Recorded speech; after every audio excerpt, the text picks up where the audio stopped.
So on this video, I'm going to go through why you don't need to do speed training as a beginner runner. So the first thing I'm going to say is you could get injured. Doing speed training for the first time is intense, and the last thing you need to do at this point in time is get an injury. And that will happen if you go straight into doing speed training. If you play football or another team sport on a regular basis, that might not be the case. But if you're a beginner runner, speed training causes injuries.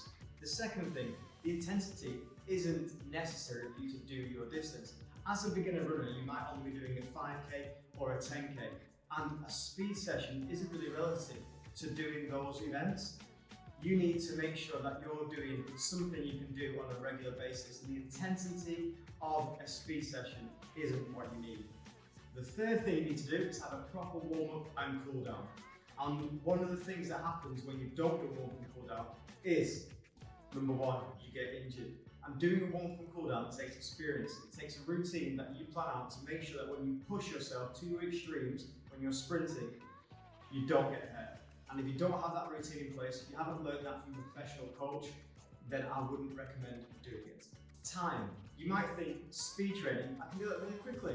I'll just sprint a few times across the field and that'll be it. That's not the case. If you include the warm-up, the cool-down, and the actual session itself, including rest times that you need to do, the actual time it takes to do a speed session isn't necessarily as quick as going for a 30-minute run or a 40-minute run. And the 30 or 40-minute run will be more relevant to the actual 5K or 10K that you're setting out to do.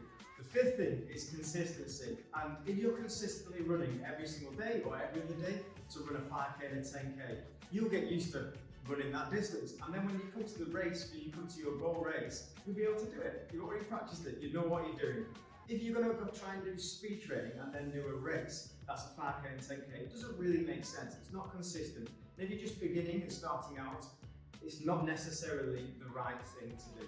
So number 6, coaching. Coaching is important. You need to make sure if you're doing sprint training, you have the right coaching, the right information to be able to do that. As I mentioned in the other points, you get injured, the intensity, the warm-up and cool-down, you need to make sure you have all the right information before you start doing sprint training. It is one of the most technical things you can do in track and field.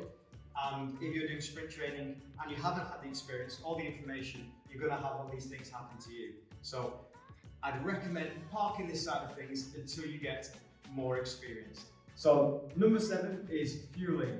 As you've probably seen from when you look at sprinters on the track like Usain Bolt, you'll see he's a different body type to a Mo Farah, for example.